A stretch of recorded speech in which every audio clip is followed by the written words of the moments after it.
तो नमस्कार दोस्तों। आज हम राजस्थान के सामान्य परिचय के कुछ महत्वपूर्ण प्रश्न देखेंगे। तो इसमें अपना पहला प्रश्न है कि राजस्थान शब्द का सबसे प्राचीनतम उल्लेख मिलता है। तो राजस्थान शब्द का जो सबसे प्राचीनतम उल्लेख है वह घोसुंडी शिलालेख में मिलता है। यह घोसुंडी शिलालेख जो है वह चित्तौड़गढ़ में स्थित है। कहाँ पर स्थित है दोस्तों? चित्तौड़गढ़ में। और यह जो खोजा गया था वो 532 ईस्वी में खोजा गया था। ठीक है दोस्तों।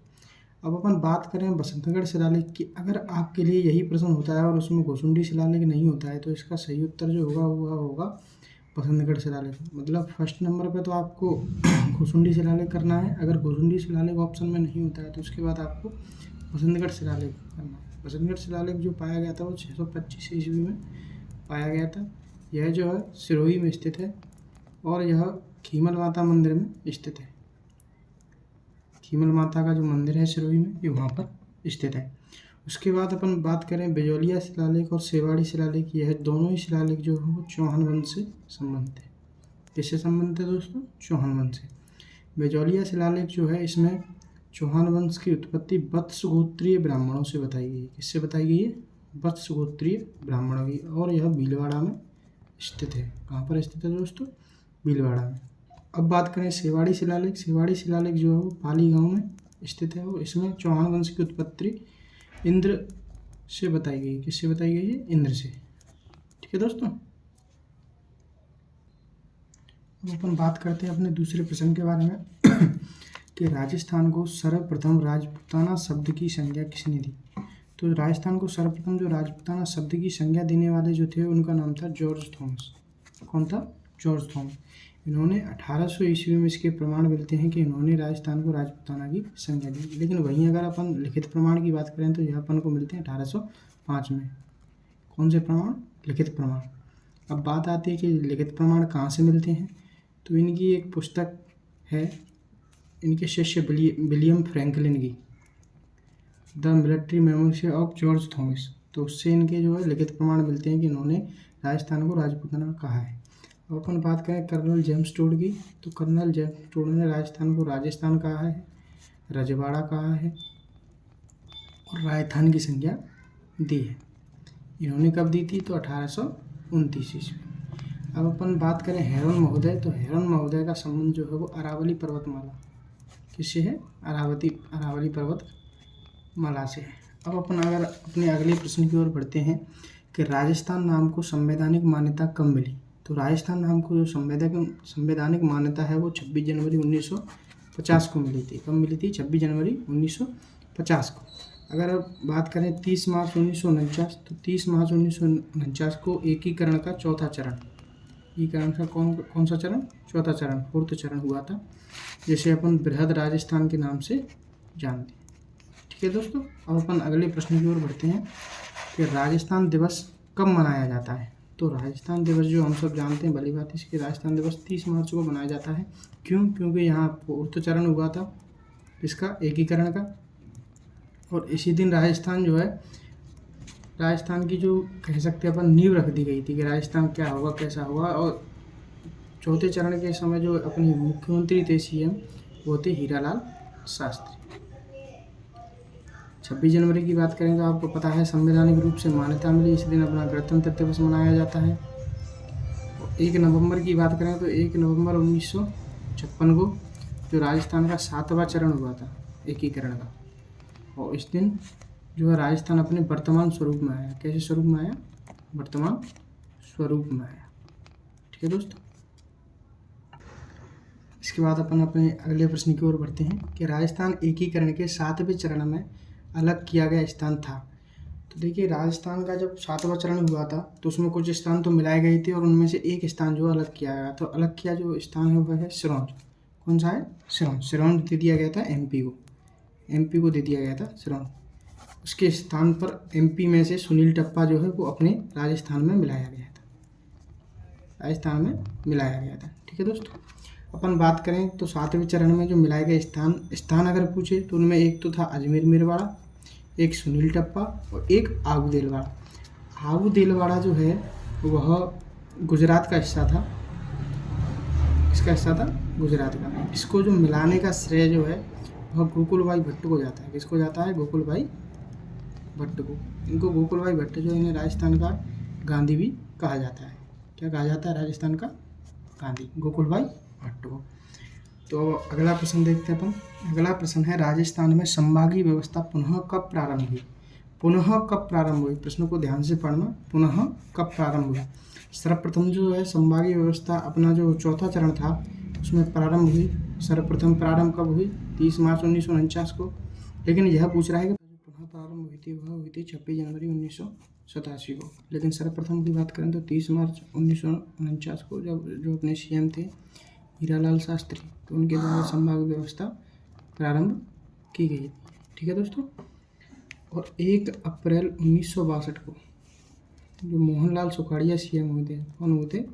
मोहनलाल सुखाड़िया, उनके द्वारा संभागीय व्यवस्था को समाप्त किया गया था। समाप्त किया गया था किसको? संभागीय व्यवस्था को। और जो तिथि है 4 जून 2005 को, इस दिन अपना नवीनतम संभाग जो भरतपुर है उसका निर्माण किया गया था। इसका निर्माण भरतपुर का। सीएम कौन था? वसुंधरा राजे। सीएम कौन था? वसुंधरा राजे। ठीक है। अगले प्रश्न की ओर बढ़ते हैं। राजस्थान के क्षेत्रफल का देश में कितना प्रतिशत हिस्सा है? तो राजस्थान के क्षेत्रफल का देश में 10.41% हिस्सा है। कितना हिस्सा है? 10.41%। बात करें अपन 61%, तो ये क्या है? यह जो है जो अपना थार का मरुस्थल है, थार का मरुस्थल कहाँ पर? राजस्थान में। तो भारत के सापेक्ष जो थार का मरुस्थल राजस्थान में है वह इसका प्रतिशत कितना है? 61%। अगर यही प्रश्न इसरो के अनुसार पूछे, इसरो के अनुसार थार के मरुस्थल का कितना प्रतिशत भाग राजस्थान में है, तो आंसर क्या होगा? 67%। और नॉर्मली जब पूछता है तो कितना होगा? 61%। बात करें 0.88, यह जो डाटा है यह बताता है कि धौलपुर का 0.88% जो भाग है वह राजस्थान का हिस्सा है। ठीक है।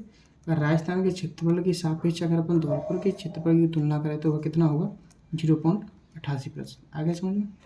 ठीक है। अगले प्रश्न की ओर बढ़ते हैं कि राजस्थान की उत्तर से दक्षिण तथा पूर्व से पश्चिम की लंबाई क्रमशः है। तो प्रश्न ध्यान सुनो, उत्तर से दक्षिण और पूर्व से पश्चिम। उत्तर से दक्षिण की अपन बात करें तो लंबाई होगी 826 किलोमीटर, और पूर्व से पश्चिम की बात करें तो कितनी होगी? 869 किलोमीटर। तो देख लीजिए ऑप्शन के हिसाब से, तो इसका राइट आंसर होगा ऑप्शन नंबर सी। अब अपन अगले प्रश्न की ओर बढ़ते हैं। अगला प्रश्न है, भारत के सापेक्ष राजस्थान की स्थिति है।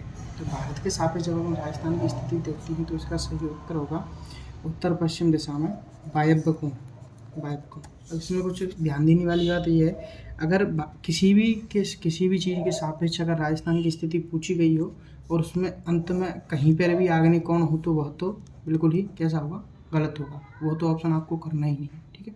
और बात करते हैं उत्तर पूर्व दिशा या ईशान कोण की, तो यह जो है या तो ग्लोब के सापेक्ष पूछे या किसके सापेक्ष पूछे? विश्व के सापेक्ष।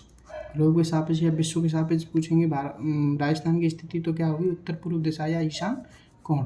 ठीक है। अगर यही प्रश्न आपको पूछता है महाद्वीप के सापेक्ष, किसके सापेक्ष? महाद्वीपों के सापेक्ष, तो इसका राइट आंसर होगा दक्षिण पूर्व दिशा नेतृत्व कोण। दक्षिण पूर्व दिशा नेतृत्व कोण किसके सापेक्ष? महाद्वीप के सापेक्ष। ग्लोबल विश्व के सापेक्ष होगी उत्तर पूर्व दिशा ईशान। ठीक है। अगर भारत के सापेक्ष पूछता है तो उत्तर पश्चिम दिशा और वायव्य कोण। ठीक है दोस्तों। अगले प्रश्न की ओर बढ़ते हैं अपन। राजस्थान का अक्षांशीय व देशांतरीय विस्तार क्रमशः पूछ रहा है। तो पहला ऑप्शन दिया है इसने 23 डिग्री 3 मिनट से 30 डिग्री 12 मिनट। अपन जानते हैं 30 डिग्री 3 मिनट और 30 डिग्री 12 मिनट उत्तरी अक्षांश, ये केवल कैसा विस्तार है? अक्षांशीय। केवल कैसा है? अक्षांशीय। अगर केवल अक्षांशीय विस्तार पूछे तो कौन सा होगा? 23 डिग्री 3 मिनट से 30 degree 12 minute. 69 degree 30 minute 78 degree 70 minute. ये क्या है? यह इसका पूर्वी देशांतर यानी कि देशांतरीय विस्तार है। 69 डिग्री 30 मिनट से 78 डिग्री 70 मिनट, ये केवल कैसा विस्तार है? देशांतरीय विस्तार है। कैसा विस्तार है? देशांतरीय विस्तार है। अपन बात करें 7 डिग्री 9 मिनट और 8 डिग्री 47 मिनट, ये तो हो जाएगा इसका अक्षांशीय विस्तार और ये हो जाएगा इसका देशांतरीय विस्तार। तो ऑप्शन सही हो जाएगा सी। आगे अपन चलते हैं कि राजस्थान में दिन व रात बराबर होती हैं। तो देखिए इसमें एक ऑप्शन मैंने बढ़ा दिया है, बाई मिस्टेक बढ़ गया है इसमें। तो देखिए जो राजस्थान में दिन व रात बराबर होती हैं वो 2 दिन होती हैं, एक तो 21 मार्च को और एक 23 मार्च को। इस दिन जो सूर्य जो होता है वो भूमध्य रेखा पर, सूर्य जो होता है वो भूमध्य रेखा पर बिल्कुल सीधा होता है, इसलिए दिन व रात कैसे होता है, बराबर होता है। अगर बात करें अपन 21 जून को अपन शायद जानते हैं कि योग दिवस आता है। कौन सा दिवस आता है, योग दिवस आता है। 21 जून को अपन जानते हैं कि यह एक बड़ा दिन भी होता है, इस दिन दिन बड़ा होता है। और 22 दिसंबर को रात बड़ी होती है। ठीक है दोस्तों, इसका जो सही आंसर होगा वो ए व बी दोनों, 21 मार्च और 23 मार्च। ठीक है दोस्तों, 21 मार्च और सॉरी यह 23 सितंबर होगा, 21 मार्च और 23 सितंबर। अगला प्रश्न है अपना कि राजस्थान में सर्वाधिक सूर्य ताप वाला जिला कौन सा है। तो राजस्थान में सर्वाधिक सूर्य ताप, तो देखिए ये चीज़ समझने वाली है कि मान के चलो यह सूर्य है, तो जहाँ पर सूर्य की किरण सबसे ज़्यादा तिरछी पड़ेंगी वहाँ पर तो सूर्य ताप होगा कम, सूर्य ताप क्या होगा, कम होगा।